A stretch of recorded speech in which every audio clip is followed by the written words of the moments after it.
Assalamualaikum warahmatullahi wabarakatuh. Perkenalkan, nama saya Tri Febrianti.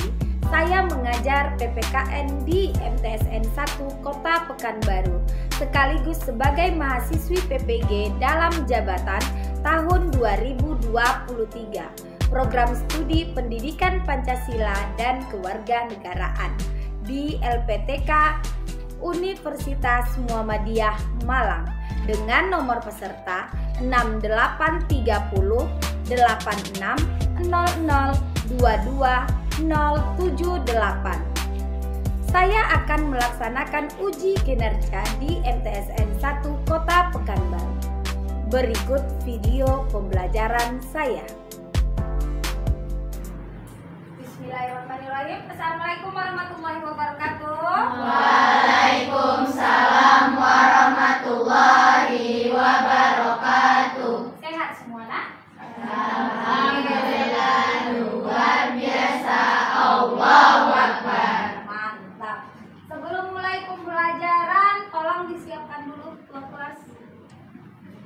Istirahat.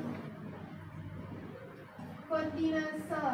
Assalamualaikum warahmatullahi wabarakatuh. Waalaikumsalam warahmatullahi wabarakatuh. Bismillahirrahmanirrahim. Rabbil zidni ilman warzuqni fahman waj'alni minas sholihin. Ya Allah, tambahkanlah ilmuku dan berilah aku pemahaman yang baik, dan jadikan kami orang-orang yang solehah. Amin. Oke. Siapa yang nggak datang hari ini? Coba cek ya. Sophie ada? Yaya? Izin ya. Baik, sebelum mulai pembelajaran, kita akan belajar untuk fokus dulu. Ya, fokus untuk mulai pembelajarannya. Tepuk semangat.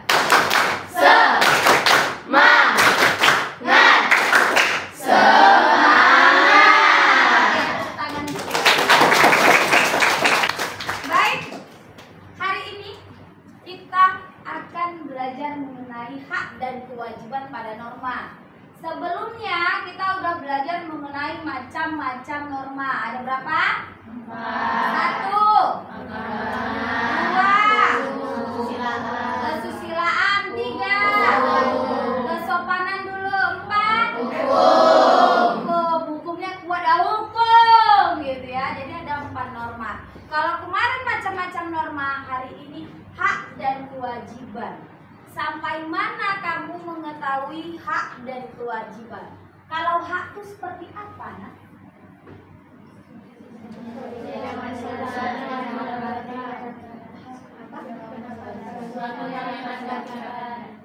Kalau hak itu sesuatu kita harus dapat, gitu ya, gitu.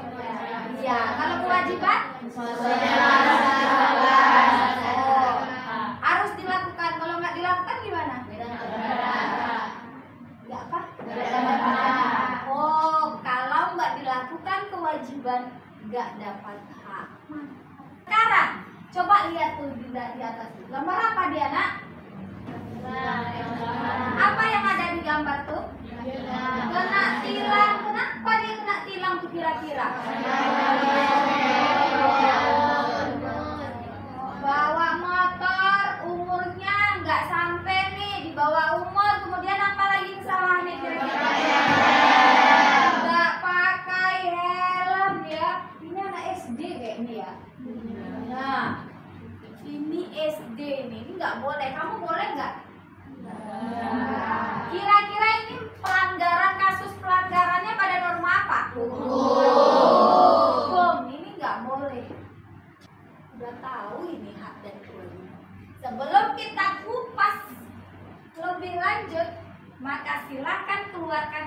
berikutnya ada post-test yang akan kita kerjakan.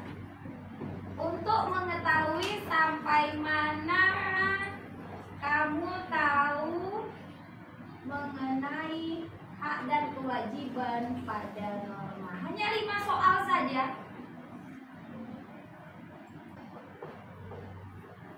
Kita mulai ya nak?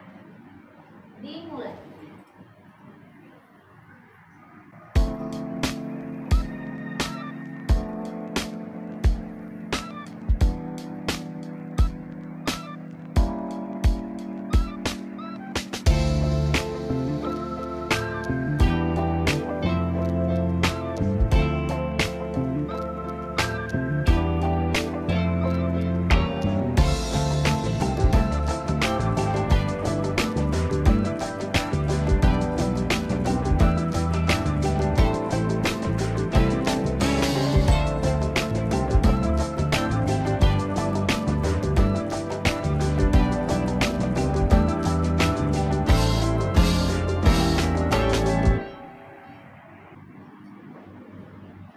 Hampir lebih dari setengah itu sudah mengetahui mengenai hak dan kewajiban pada norma.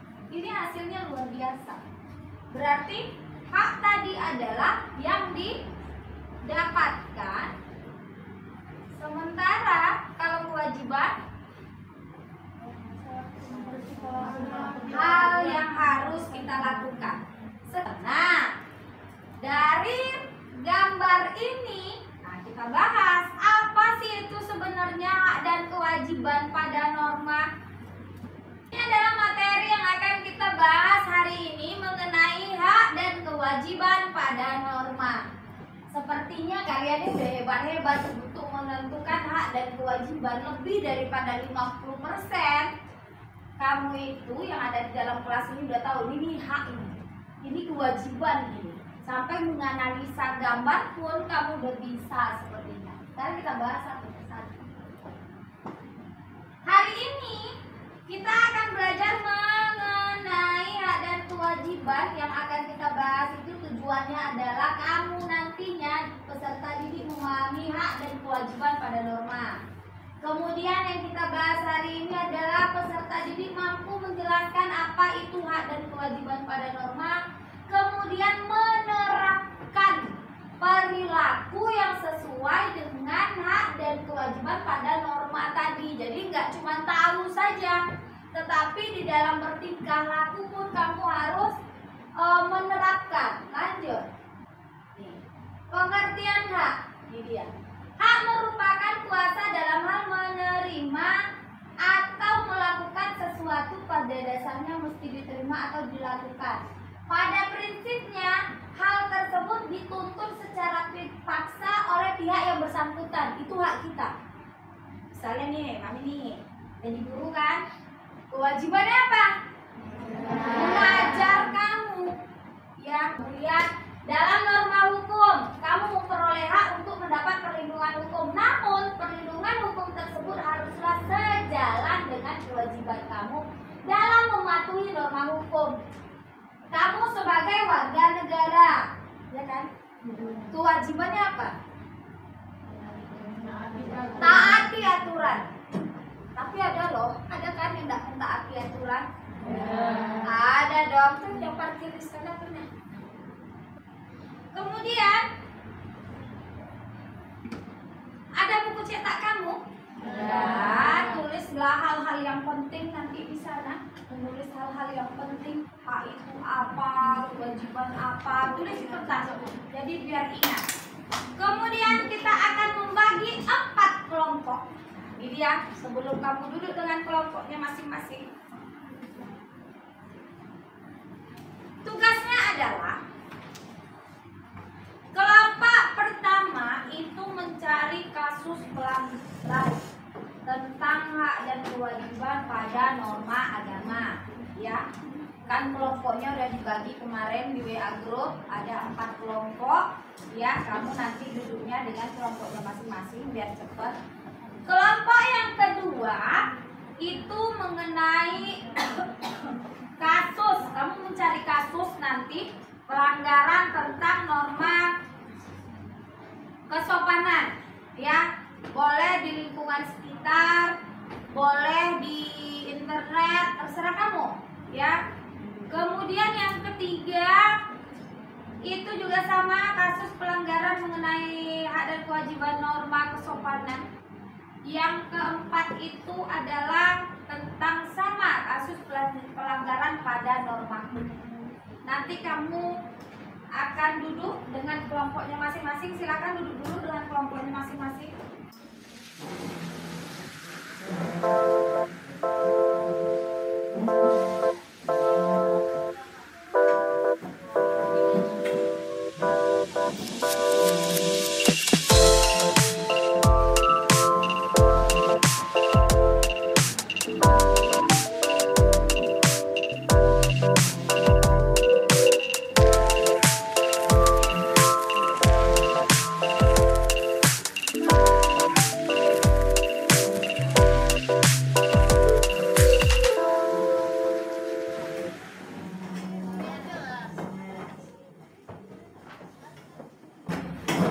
Ini ada LKPD-nya, lembar kerja peserta didik. Jadi LKPD-nya akan diberikan kepada masing-masing kelompok nantinya berdasarkan tugas-tugas kamu setiap kelompoknya, ya.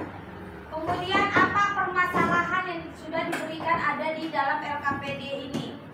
Kamu nanti bekerja sama dengan masing-masing kelompok kamu untuk menyelesaikan permasalahan berdasarkan yang ada di LKPD ini. Di kelompok satu mana, nak? Kelompok satu. Kelompok dua. Kelompok dua.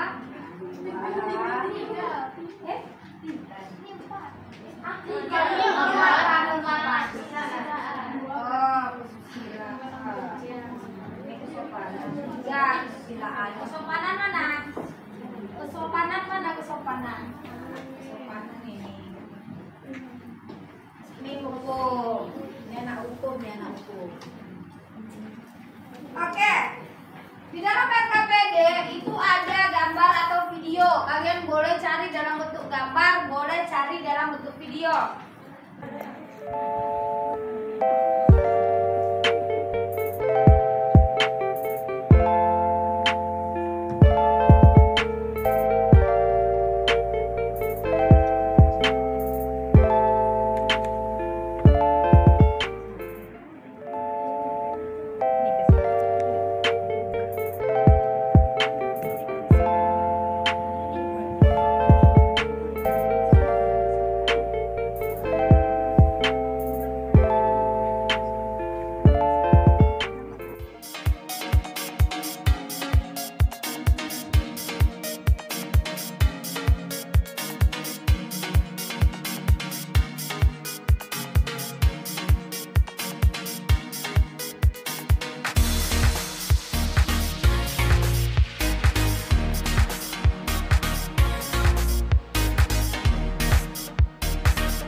Baik, sudah selesai semua?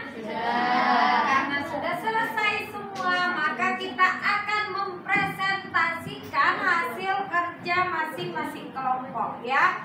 Dimana setiap kelompok nanti setelah kelompok yang menyajikan selesai menyajikan tugasnya, kelompok lain boleh bertanya kepada atau menanggapi pada kelompok penyaji. Oke.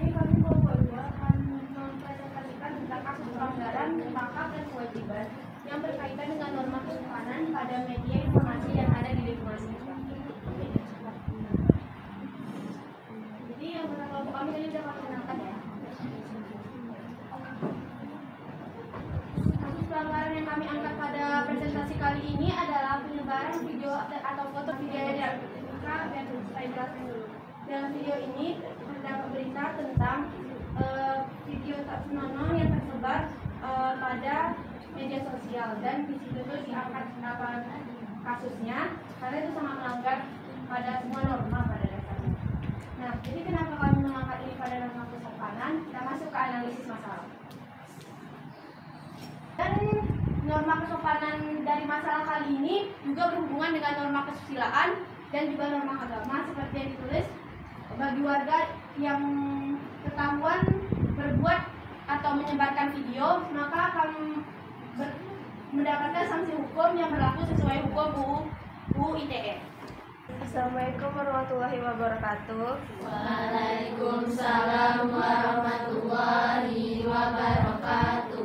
Saya dari kelompok norma agama akan menanyakan, sanksi jika kita melanggar norma kesopanan itu apa? Untuk pertanyaan dari Akifah, jawabannya adalah sanksi norma kesopanan yang umumnya terjadi adalah mereka yang melanggar akan mendapatkan cemoohan, tidak dihargai lagi, tidak dianggap, hina, dikucilkan, dicela, dan masih banyak lagi lainnya. Oke, sudah kita adakan sudah 4 kelompok yang tampil ke depan, kita evaluasi, kemudian kita ambil refleksinya. Ya, kita evaluasi satu-satu. Yang pertama kali tampil itu adalah norma kesopanan. Dengan mereka mengambil kasus pelanggarannya adalah pada apa tadi, Nak? Penyebaran video tidak senonoh gitu, atau video porno gitu ya. Ini tidak sesuai dengan norma kesopanan. Kalau seandainya diambil dalam kasus itu, pelanggaran itu ya, maka itu bisa dikaitkan dalam kasus pelanggaran 2 hal, norma kesopanan dan norma kesusilaan, kesopanan, kemudian norma agama, norma hukum. Kita lihat daripada norma kesopanan, kita mengkaji tadi adalah hak dan kewajibannya. Ya, misal kita sebagai perempuan nih, iya kan? Kita sebagai perempuan, bagaimanakah menutup, ya? Kalau kita mengkaji menutup badan kita yang benar itu seperti apa gitu. Kalau dia non-muslim pun, walaupun dia tidak memakai kerudung, tetapi bagaimanakah ada aturannya di dalam budaya masyarakat kita untuk menutup ya bagian tubuh kita, untuk berpenampilan yang sopan. Membuat video pun penampilannya juga harus sopan.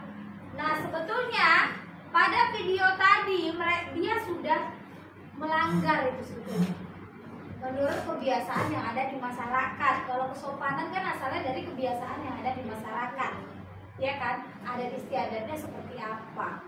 Nah, sementara itu dia sudah langgar, ya, maka wajar bagi nanti kalau seandainya dia kewajibannya tidak dia lakukan, ya kan? Seharusnya dia tidak melakukan itu. Kewajiban kita apa? Berpakaianlah yang sopan, sementara dia tidak. Jadi apabila nanti ada sesuatu hal yang menimpanya, maka dia tidak menjalankan kewajibannya. Kalau haknya apa? Apabila dia sudah menutup, ya, apabila dia sudah berpakaian yang sopan, maka dia mempunyai hak untuk dihargai oleh orang lain. Dan otomatis saja itu nggak perlu dibilang gitu. Nah, orang lain kalau seandainya kita berpakaian tertutup, pasti orang melihatnya juga segan, ya kan? Nah, itu karena kasusnya itu adalah video dan itu disebarkan, jadi ada 2 pelanggaran di sana termasuk pada norma hukum. Cuman dia tidak menjabarkan hak dan kewajibannya apa di sana. Semuanya juga tidak ada yang membuat, tetapi makanya kita kaji satu-satu. Kemudian pada norma kesusilaan, ini korupsi. Korupsi ini juga ada 2, kesusilaan 1, yang kedua itu juga hukum. Kalau kita kaji lagi, ada undang-undang yang mengatur tentang tindak pidana korupsi pada hukum, ya kan? Ditindak langsung. Pada kesusilaan seharusnya dia biasanya kalau korupsi ini kan sebagai pejabat negara. ya kan? Dia menjabat suatu jabatan tinggi di mana dia menyalahgunakan kewenangannya gitu. Di mana uang tersebut untuk yang seharusnya untuk kemakmuran rakyat, tetapi disalahgunakan untuk kepentingan pribadinya. Maka dia tidak menjalankan hak dan kewajibannya di sana. Dia hanya ingin menguntungkan dirinya sendiri. Kemudian yang ketiga tadi norma agama, dari mana asalnya gitu ya? Dari Tuhan. Kemudian yang menarik lagi apa sanksi daripada norma agama? Ya sanksi daripada norma agama itu ya langsung dari Tuhan. Ya kan? Nah, yang bilang kapan? Nah, tadi temannya bilang nanti setelah kita meninggal. Gak perlu dari kita meninggal tuh sudah pasti aja itu. Contoh hal kecil saja. Kalian melawan sama orang tua, tiba-tiba keluar terjatuh. Ya enggak? Mama di sana begini, pam, terjatuh. Langsung ditunjukkan astagfirullahaladzim, langsung gitu kan. Ya Allah sudah berdosa, aku gitu kan dalam hati kita. Ya Allah sudah berdosa. Langsung astagfirullahaladzim. Tapi malu minta maaf sama mama. Ya, tapi biasanya mereka menyadari itu langsung ditunjukkan nih, berdosa sama orang tua, langsung dibikin Allah pada saat itu. Kenapa? Itulah akibatnya apabila kamu tidak menjalankan kewajiban kamu, keharusannya seperti apa. Nah, itu pada norma agama. Pada norma hukum tadi, nah itu kami sempat tertawa melihatnya. Luar biasa gambarnya di sana. Masih tetap anak SD kakinya aja nggak nyampe itu sampai di bawah, udah bawa motor, terus di belakangnya itu prakula itu. Ya, ini biasanya di daerah-daerah itu banyak sekali kejadian seperti itu. Nah, ya, anak yang belum cukup umurnya itu sudah diberikan sepeda motor. Ya, sepeda motor kemudian anak itu bawa gitu. Yang kamu lihatkan itu kan ke sekolah ya, dia pakai baju seragam. Itu jelas melanggarnya. Itu nanti orang tuanya juga kenanya gimana? Membiarkan anak di bawah umur membawa kendaraan bermotor. Itu juga salah pada orang tua. Ya, udah bagus-bagus. Ya, kita lihat di sana udah bagus. Kemudian kita refleksi. Ya, dari kasus-kasus yang udah ada, mulai dari awal sampai akhir, kemudian apa itu hak, kita lihat kan tadi contohnya apa, ya enggak? Kemudian kamu menjabarkan, apakah sudah mengerti tentang hak? Sudah. Apa hak tadi? Iya. Apakah sudah mengerti tentang kewajiban? Sudah. Bagaimana apabila antara hak dan kewajiban itu harus seimbang atau tidak? Harus seimbang. Apabila hak dan kewajiban tidak seimbang, apa yang terjadi? Tidak mendapatkan jaminan. Tidak. Yang nggak nyaman, yang nggak ada ketentraman gitu ya, kenyamanan gitu. Makanya terjadilah yang kasus-kasus kalian sebutkan tadi, ya kan? Apabila hak dan kewajiban tidak seimbang, maka muncullah kasus-kasus pelanggaran yang kalian munculkan tadi. Itulah akibatnya. Jadi kesimpulannya, ya, kesimpulan dari pelajaran yang kita bahas hari ini adalah satu. Ayo, apa? Hak dan kewajiban harus seimbang. Apabila tidak seimbang hak dan kewajiban, maka akan terjadi ketidaknyamanan dalam hidup bermasyarakat. Oke. Kemudian terakhir, sampai di sini udah mengerti nak? Sudah. Terakhir, untuk menutup kita lakukan tes formatif. Itu di awal tadi 50%, diharapkan untuk tes terakhir ini Kalau bisa 96, bahkan 98% itu dianggap sudah benar. Keluarkan handphonenya. Silakan masuk.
Selesai ya.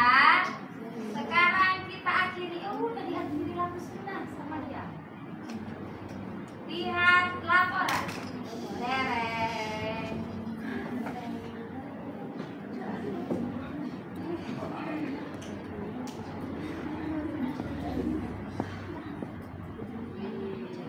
Wow.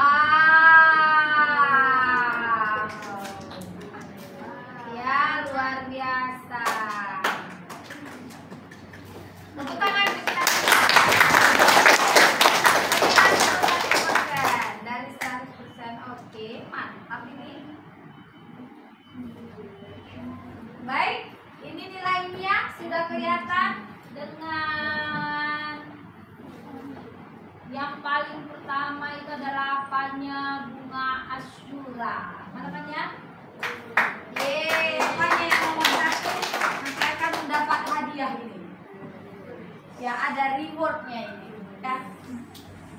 Baik, terima kasih untuk Ananda semuanya atas semangatnya. Semoga kita selalu diberikan kesehatan. Sehat terus sampai pembelajaran berikutnya nanti ya. Pembelajaran berikutnya itu di lanjutnya itu nanti ada nilai tentang norma ya nak ya. Kemudian nanti kita masuk lagi bab 2. bab 3. Kita untuk selanjutnya. Kemudian ada satu sebelum mengakhiri pertemuan kita hari ini, kata motivasi. Ya. Hidup itu seperti bersepeda. Kalau kamu ingin menjaga keseimbanganmu, maka kamu terus bergerak maju. Jadi jaga keseimbangan. Ya, sekian hari ini. Maaf apabila ada kesalahan. Ya, assalamualaikum warahmatullahi wabarakatuh. Waalaikumsalam warahmatullahi wabarakatuh. Kemas bukunya sebelum kita keluar, siapkan dulu, berdoa dulu sama ketua kelas. Silakan ketua kelas siapkan dan duduk dulu.